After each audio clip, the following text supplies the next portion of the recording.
be talking about chapter 31, section 2. It's all about women's struggle for equality. And really this follows a lot of the traditional tactics of the civil rights movement. Protests, marches, but also confronting social, like we've been talking about, those social barriers to equality, as well as real economic barriers to inequality. So let's start with the workplace.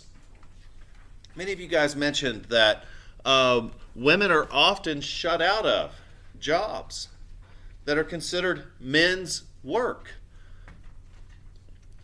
You know, I've heard people say, never going to vote for a female president.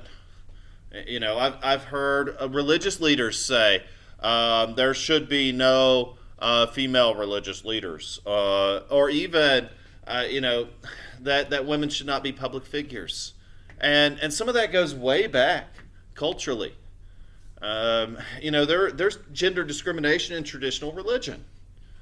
You know, in Islam, women are made to wear the hijab. In some cultures, that's a covering over their face. In fundamentalist Christianity, women are often expected to wear a covering over their head when they attend religious services. That's because of a verse in the New Testament that says women should wear a covering on their head when they pray. The word husband is an agricultural term for animal husbandry, as in the husband is the shepherd of the family. And again, there's just multiple, cultural expectations about the woman as a submissive figure, as someone said, as less than, and the husband, the male, is the guiding figure. It was even set up that way in American politics and history about how the man was the one who voted, who represented the family, who owned the property, who paid the bills, who made the money. And so that culture changes very slowly. But over time, of course, more jobs have opened up to women. Ironically, it's often in times of war when women do receive more opportunity. But often these jobs that are available to women pay very poorly. In the field of education, it is a field dominated by women. It pays less than many jobs that are often dominated by men.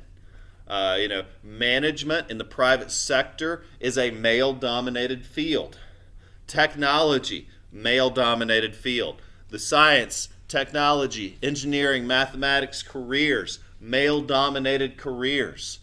Some of the most lucrative fields in this country are not excluded to women, but are dominated by men. CEOs in this country are almost all men. And so, why is that? It's not that there is a rule against male CEOs or male management or male STEM career fields. It's just they're dominated by men. I went to an engineering school. The engineering part of campus was almost all male, almost entirely. There were very few females. I went to education classes. They were almost all female. And so President Kennedy studied this in the early 1960s. In fact, he appointed a presidential commission on the status of women and found two findings that are still true today. Number one, women are paid far less than men for the same job. Today it's about 80 cents on the dollar. 80 cents on the dollar for the same job. Now here's the thing. We have pay equity laws, and those are enforced at the public sector. For example, Ms. Pierce and I make the exact same amount of money because our salaries are public. You can look it up. It's not that exciting, but you can Google, okay, how many years Mr. Whip, blah, blah, blah, do all the numbers, boom, we make the same money. Why? Because by law, males and females have to make the same money. Yet, it doesn't happen because also by law, private companies may pay their employees whatever they choose. And most companies require their employees to agree not to talk about that. It's grounds for dismissal if you tell someone that you work with how much money you make. It's also culturally inappropriate to talk about money. And so, as a result, companies are able to get away with paying someone less than someone sitting right next to them. And often in the private sector, salaries are negotiable. And again, this goes back to a cultural norm. Studies have found that males tend to be more aggressive in salary negotiations than do females. Ergo, they wind up with more money. Secondly, women are seldom promoted to management positions. It's not that they can't be. It's just that if you do a study, which these have been done, about management positions in the private sector across our entire nation, those are male-dominated fields. I don't have a great answer for that. It's just that it doesn't happen. Okay, so how do you change these things? Well, in the civil rights movement, women were often discriminated against. Even in the anti-war movements, men would discriminate against women. In subtle ways like we've talked about.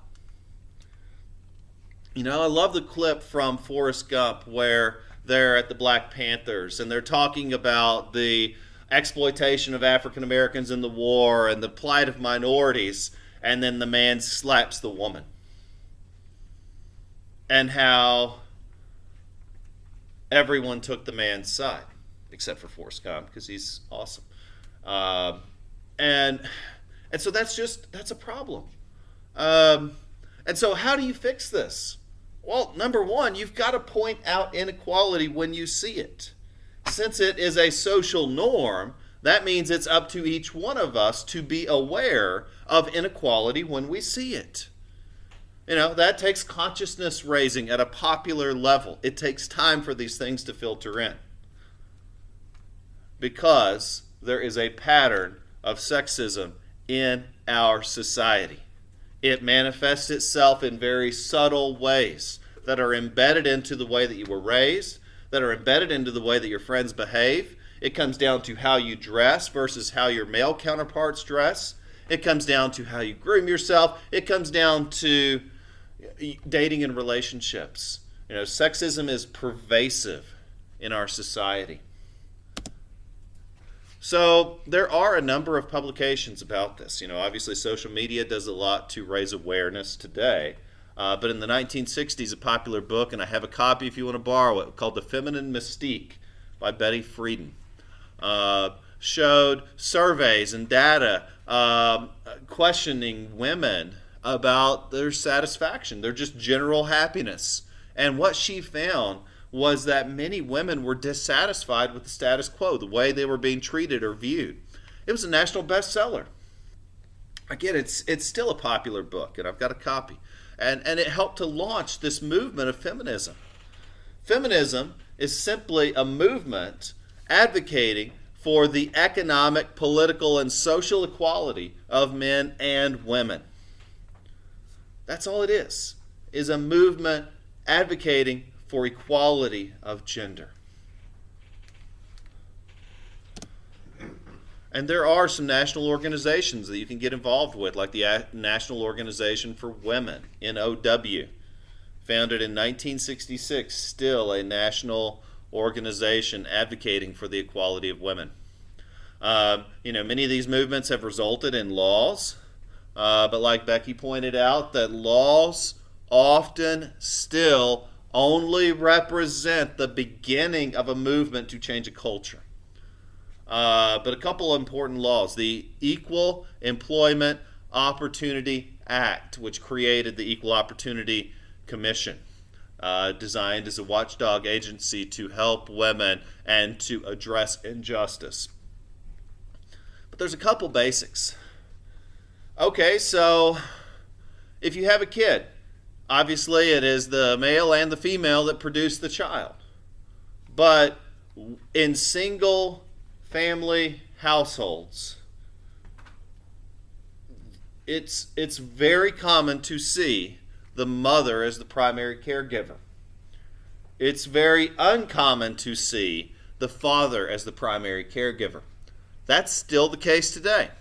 With all our consciousness raising, with all our, social media campaign, with all of our equality, still the norm today is a single family household has a mother as the family primary caregiver. And that's going to put a burden, an economic burden, on that woman to provide for her family. How's she supposed to work? So that's where daycare centers, we have the Western Carolina Community Action daycare programs. We've got one here on campus. We've got one in Etowah. There's one in Hendersonville. They're everywhere. They are federally subsidized daycare centers. And for many single-family mothers, that is the only way they can maintain a job if they have kids. And also more vigorous enforcement of existing laws. Well, guess what? Just like the SDS and the civil rights movement or the free speech movement and the anti-war movements, there are militant groups. There are women who are unwilling to patiently wait for a day sometime in the distant future where they might be treated as equals. There are some that are that are unwilling to patiently wait for society to change. For example, Gloria Steinem founded the movement MS. Just to change a simple prefix. See, MRS. Communicates that a woman is married. MS. Communicates that a woman is single. MR. Communicates that a man is a man. MR. Communicates that a man is a man. MR. Communicates that a man is married. MR. Communicates that a man is single. Why is there a difference? What does it mean? Well, got a little word nerdery for you. So MS. Means mistress, as in belonging to someone else. And Mrs., again, it's the prefix denotes the concept of ownership. And so Gloria Steinem just said, no, all women should use the prefix MS. For what it's worth. Okay, so legal and social gains. These gender-based distinctions have to be questioned. What about the use of a husband's last name? What's the meaning? What's the history behind that? Where does that come from? But young ladies, you might feel pressures by society. Your husband might say, whatever, that's fine. When I got married, I was like, do you want to keep Owen? Do you want to use Whit? I don't care. I don't want to fight about it. And she chose to take my last name. But honestly, there's a lot of societal pressure for that. And so I never asked her about it, but she might have thought it's just simpler than trying to spend the rest of your life explaining, yes, my last name's Owen, but I'm married to a guy named Whit. You would have to answer that to everyone you meet for the rest of your life. Do you want to go through that? You can. By law, obviously you can. But you will still have to explain that for the rest of your life. Guess who? So my wife and I were married 9 years before we had kids. Guess who got asked about why we didn't have kids more? Do you think it was me? Nope. It was my wife. Why is that? I couldn't tell you. But she was the one getting asked that all the time. Okay, so there's plenty of these examples. So how do you enforce this? Well, society, in terms of socially, you've got to do that, unfortunately. No one else is going to do that for you. In terms of the law, yes, these large movements have resulted in things like the Higher Education Act, which bans gender discrimination in enrollment to universities. There's Title IX, which requires that if a school has an athletics program, they have to have as many female spots in athletics programs as they do male. The Equal Employment Opportunity Commission is there if you experience sexual discrimination in the workplace, and also does and has now opened up to tax breaks for child care, to even federally subsidized child care on a needs-based setup. So the next one I want to talk about, I don't really want to get into a lot because of its controversial nature, but in 1979, Roe versus Wade, the United States Supreme Court ruled that a woman had the right to seek an abortion, to abort and terminate a pregnancy if it's in the first trimester. And so if you're curious about it, I don't want to get into the pros and cons, but you can read the Chief Justice's majority opinion, which gives their reasoning based on the evidence that they reviewed, and you can read the court's minority opinion because it was a split ruling, and you can read, and I've read both, and I encourage you to do so if you feel strongly about this subject. But I'm going to go ahead and move on before I make you all angry. So, okay. So, meanwhile, the Equal Rights Amendment. In 1972, Congress passed the Equal Rights Amendment. The purpose of this was to, by federal law, mandate equality by gender.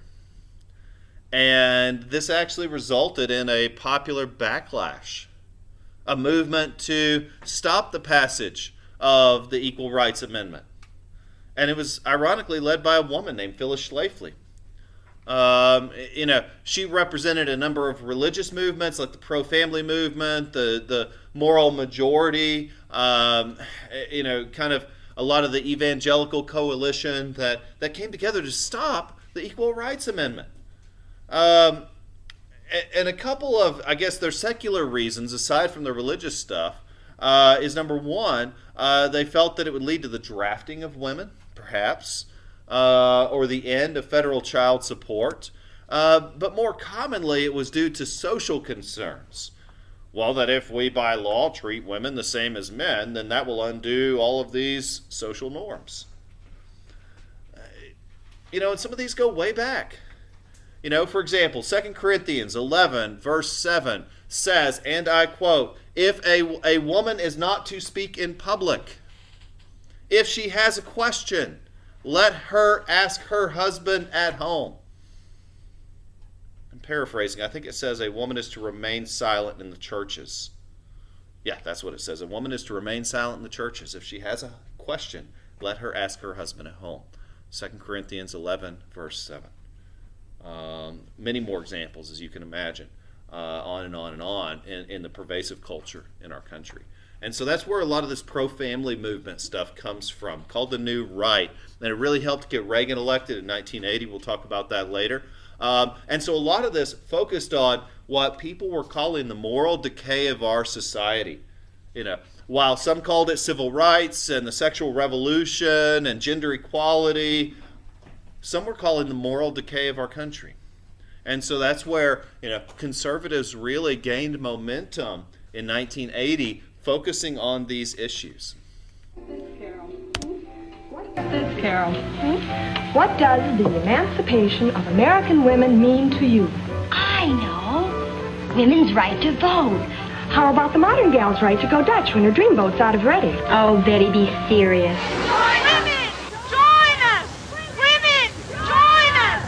The Equal Rights Amendment that originated in 1972 called for equality of rights under the law that shall not be denied or abridged by the United States or any state on account of sex. Equal pay for equal work. Join our row. Today, decades later, the amendment is still 3 states short of ratification. Power to decide. If they want us to become the radicals that they fear we are, just let them stop the ERA and we will become those radicals. Women are no longer considered the property of their husbands. They are respected as citizens with the right to vote, to own property, and to hold on to the monies they earn. Women play sports professionally, hold on to political office, and fight for their country. Still, today, men are paid on average more than women who hold the same positions with the same duties. Across the board, minority groups have made advances. Standardized test scores of black children have improved with the integration of schools. The disabled community has greater access to public services and accommodations. And the elderly may work as long as they are able, no longer forced into early retirement. Still, today, Native Americans are less than half as likely to attend college as other Americans. Nearly half of Hispanic adults are not registered to vote. Few Asian Americans are given senior management positions. And the Supreme Court has ruled that the Boy Scouts of America can ban gays from participation. The struggle for equality of opportunity continues along its uncertain path, sometimes pitting those in the struggle against each other. What we recognize is that the dynamic is not just now between these racial minority groups and whites, but it's among these racial minority groups as well. Neighborhoods are changing that may in fact have been black, that are now becoming Latino, and so the tensions between blacks and Latinos over housing, over employment, resources, in some areas are beginning to increase. One of the things that I write about is a need for blacks, whites, Latinos, Asians, and Native Americans to talk more about the things that they have in common than about their differences, so that they can come together to address common concerns. I think everyone agrees, every constitutional scholar would insist that government never treat any person, any citizen, any person at all as a kind of inferior human being whose interests count for less than anyone else's interests. And that, I think, has come to be the central meaning of Section 1 of the 14th Amendment, that all people are truly fully human. None are inferior, morally inferior to any others. I have a dream that my 4 little children will one day live in a nation where they will not be judged by the color of their skin, but by the content of their character. I have a dream today.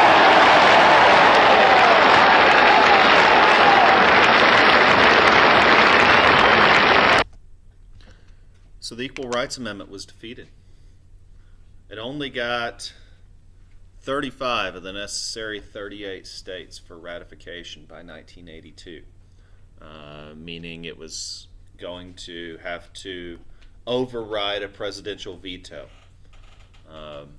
Because in 1982, Ronald Reagan was the president who won election on that surge of moral conservatism. And so the movement, while it failed to get the passage of the Equal Rights Amendment, it has raised awareness and led to changing roles in relationships and marriage and family. And it's also led to changing attitudes about career. Today we encourage all people to pursue the careers that they want, but to also carefully consider, what sort of pressures have led them to choose that career. I mean, forming your identity is a very complex, a very fluid element of your development, deciding who you want to be and who you think you are. And there are a lot of pressures. There are lots of folks who want to decide that for you, men and women. And so again, these movements are about asking you to question that. Because unfortunately, when it comes to education, when it comes to career opportunities, today there is still a glass ceiling. There's nothing stopping you from running a business and forming a corporation and becoming a CEO. There's nothing to stop you. But statistically, those fields are dominated by men. There's nothing to stop you from being someone in the career of science or technology. But again, those fields are statistically dominated by men. Even in politics. So in 1983, women held only 13.5% of all elected state offices. In the House of Representatives, there were only 24 women in 1983. Those figures have gotten better, but they still have a long ways to go.